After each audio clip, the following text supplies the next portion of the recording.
Good afternoon and welcome to the Midday News. Here's what we have in the bulletin. Water coming to Belfield, Manchester. Another promise as local government election campaign ramps up. $278 million redevelopment contract signed for University Hospital of the West Indies. And later in sports, Jamaica Scorpions batter Barbados Pride in Windies 4-day championship at Savannah Park. Thank you for joining us. I'm Shane Masters, and here are the details. We begin with news that complaints of political misconduct can now be submitted to the Electoral Commission of Jamaica, ECJ, via an online portal. The ECJ is performing the functions of political ombudsman under the recent amendment to the Political Ombudsman Interim Act. Members of the public may now report breaches of the Act through an electronic complaint form on the ECJ's website at ecj.com.jm. The ECJ says it also plans to release a mobile application enabling citizens to submit video recordings of incidents directly from their smartphones. Despite criticisms of the performance of his government, leader of the Jamaica Labour Party, Andrew Holness, is this afternoon again on the defensive. He says there's no doubt that his party's track record is much better than that of all other governments put together. He was speaking during a tour of Manchester on Tuesday. The tour is part of campaign activities leading up to the local government election, slated for Monday, February 26. And the problem that the PNP have is that it won them. It won them.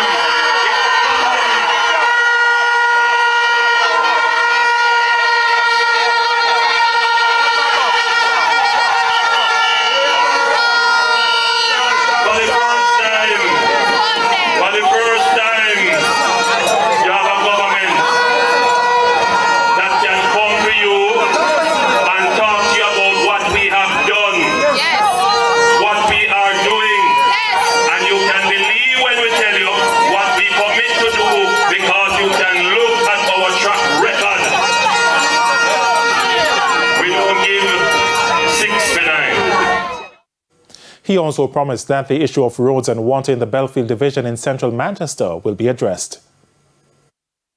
The challenge is that communities like Belfield are not part of what they call the utility service area, meaning you don't get water from NWC. But we are going to expand, yes, and that is what we're going to do.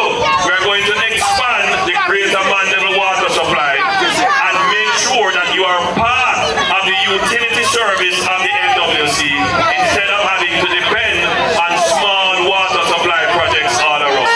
That is what your government is going to do. The government has acknowledged that despite its efforts, the health sector still needs improvement. Now, Prime Minister Andrew Holness was speaking at the contract signing ceremony for the redevelopment of the University Hospital of the West Indies yesterday.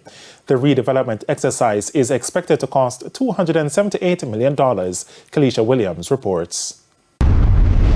The government says citizens will soon be able to have better experiences at health facilities island-wide. This as it continues to invest heavily in the country's health sector. Speaking at the contract signing ceremony for the redevelopment of the University Hospital of the West Indies on Tuesday, Prime Minister Andrew Holness says the current designs of the country's hospitals are archaic. The current hospital infrastructure, with its aging buildings and inefficient layout, and I stress that, aging buildings and inefficient layout, I come back to that, poses numerous challenges, from maintenance issues to overcrowded departments. The need for comprehensive redevelopment is evident. The proposed redevelopment aims to address these challenges by modernizing facilities, enhancing departmental synergy, and expanding critical care services. Mr. Holness says he understands that despite significant investments in the health sector, much more needs to be done. We recognize as well that patients are suffering in our healthcare system. We are not oblivious to that. We know this. But it didn't start in 2016. Health Minister Dr. Christopher Tufton says work is far advanced on some aspects of the project, including the procurement process as well as the internal designs. At which point we will go to market for a contractor and begin the process of selecting and finalizing plans to break ground for that facility. That facility is going to signal another big effort at renewal of our infrastructure. It will involve all new equipment, so some of the things that Dr. Bruce speaks of, there will be others coming, and appropriately so, it will place the University Hospital of the West Indies in its rightful position to lead the charge, not just for healthcare and advancing healthcare leadership in Jamaica, but also in the Caribbean. In the meantime, the Prime Minister announced additional benefits for males to conduct prostate cancer checks. He pointed out that the National Health Fund, NHF, will be providing a subsidy of $1,600 for men to conduct PSA tests once per year. A lot of Jamaican men don't take their health care seriously in this regard. And the last statistics that I've seen continue to say that we have very high incidence in the region of men reporting either enlarged prostate or being diagnosed with prostate cancer. And that is why your caring government isn't just talking about healthcare, but we are providing you now with a subsidy. So if cost was the issue, I know there are other issues, but if cost was the issue, then we are providing you with a subsidy that will help to reduce the cost to you. So please go and get tested. Kelisha Williams, TVJ News. The business community in St. Ann has joined with residents in expressing their frustration with the water situation in the parish. Following Friday's groundbreaking for the Midard Well replacement project, some members of the business community met with the MP for Northwest St. Ann, Crystal Lee, and Minister with responsibility for water, Matthew Samuda. Get a bill every goddamn month, and they cut off the water. For new consumption? Every month. For new consumption? For new consumption. And no water not going to the pipe. We need to get a refund for all the dollars we have paid. We are two retired people. I'm a retired teacher. Where should I get money to be paying out to the Water Commission? Because if, as Mr. Samuda said, there have been issues with water, why were we still being billed month in, month out, and still being billed? I'm very, very saddened by this. National Water Commission NWC Regional Manager for St. Ann, Richard Williams, sought to explain some of the challenges in addressing the water situation in the parish. I will admit I'm not too familiar with all the area, but the other issues we can look at when the well is back up to see why it's not going to the side. The issues of leaks and road repairs. The leaks the minister spoke to is part of the plan we have to replace the pipeline, the road pipelines that are here. So we have to take it in stages. And as I said, I do apologize for the issues, the lack of, and when it comes to the leaks and the road, and it's something we have now improved on our road repair plans. Now, on Monday, residents of Brownstown protested about the lack of water in their pipes. Now, Minister with responsibility for water, Matthew Samuda, says while work is being done to reconstruct the Midard Well, water is being trucked to the various communities. Renewed calls for the Jamaica Constabulary Force, JCF, to do more to assist retirees who have fallen on hard times. The latest call comes from a group of retirees from the Mobile Reserve. Shamela Pullen reports.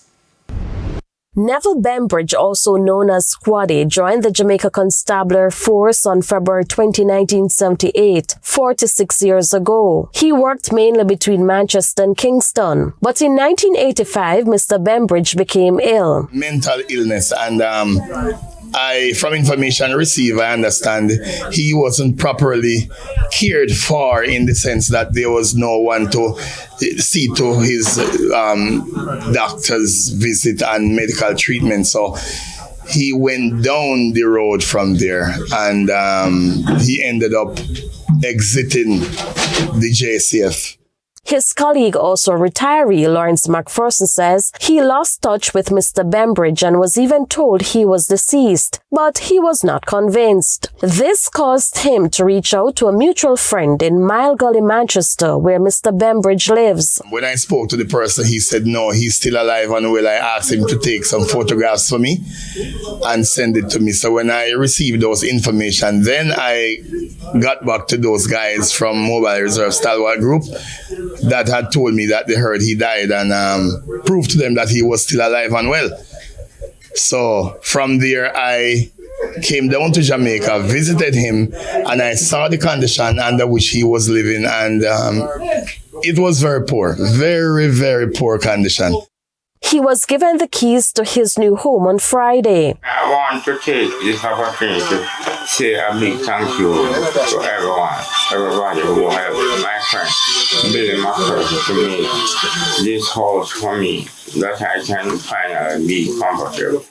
But this has prompted renewed calls for the JCF to do more to help retirees like Mr. Bembridge who have fallen on hard times. So I think the Police Federation should take the initiative and seek out and find some of us who have retired and resigned and so on and who are suffering and give some help.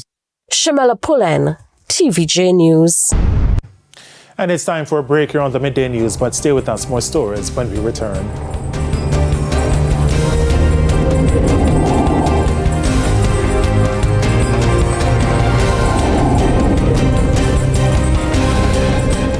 Welcome back to the Midday News. The Sila police are investigating the shooting death of Winston Armstrong, a farmer of Thornton District in St. Elizabeth. It's understood that residents reported hearing loud explosions Tuesday night. A search was launched this morning where the body of Mr. Armstrong was found in a pool of blood in his house. No motive has been established for his killing. As part of efforts to address the issue of garbage collection across the island, the National Solid Waste Management Authority, NSWMA, has initiated a partnership with communities. Several illegal dump sites have been created by residents as a means of disposing their garbage.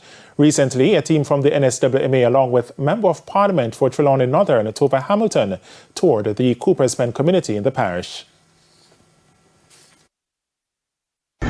Initiative started about in October when we had a tour with Minister Mackenzie. When we came here, there was an illegal dump site and I requested the intervention of the minister for something to be done.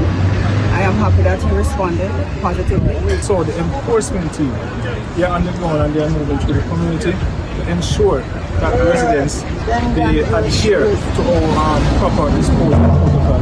Now, what we are trying to do is to have the residents use black drums in the community that we're giving them. Now, he says as part of the initiative, the agents will be going to other communities to provide drums and educate community members on proper garbage disposal. In the meantime, Ms. Hamilton is making this appeal. They can video, if possible, who these persons are, and hopefully the NSWMA can do some enforcement. But I'm also appealing to the National Solid Waste Management Authority to try to do some regular collection, because that will also help to minimize the illegal dump sites. And it's time for the Business Minute. Jamaicans faced on average an 8.9% increase in the cost of food and non-alcoholic beverages for the 12 months to January 2024. However, Staten says zooming into January alone, the index decreased by 0.7%. The main contributor to the decline was a 0.8% fall in the cost of food compared to December. There was a 3.5% fall in the index for the vegetables tubers, plantains, cooking bananas and pulses. This reduction was attributed to increased supplies of agricultural produce such as carrots, lettuce, cabbage, Irish potatoes and yam. Another contributor was a 2.4% decline in the index for ready-made food and other food products. Further afield, Europe's biggest bank, HSBC, has posted an almost 80% jump in its pre-tax profit, which rose to $30.3 billion in 2023, fueled by high interest rates. It comes after central banks around the world raised interest rates in the last 18 months to help curb rising prices. But a slowdown in China's economy has meant that HSBC's profit was not as high as expected. And that's it for the Business Minute. And here's a preview of what's coming up in this evening's Health Report.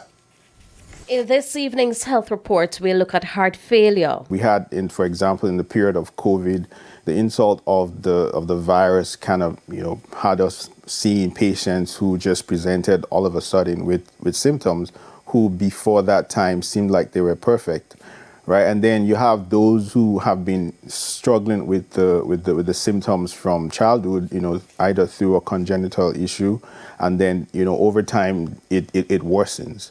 So it's hard to say. It's hard to say who. But the thing is, having frequent doctor visits, frequent checks, can help to identify the symptoms early. That's the Health Report in Primetime News at 7. And now for today's healthy living tip. Eat a healthy diet. Exercise regularly. Stop smoking. Limit your alcohol consumption and get vaccinated. Time now for the top regional and international stories. In the region, the Bahamas government has successfully negotiated and executed a letter of agreement LOA with Space Exploration Technologies Corporation, marking a revolutionary leap for the Bahamas into the realm of space tourism. In a statement, the Ministry of Tourism, Investments and Aviation says the LOA establishes a strategic collaboration that positions the country as a global destination for witnessing booster landings. On the international scene, at least 60 Russian troops have been killed after a training area occupied in eastern Ukraine was hit by 2 missiles. According to reports, troops had gathered in the site of Donetsk region for the arrival of a senior commander. The attack reportedly came hours before Russian President Vladimir Putin met with his defense minister.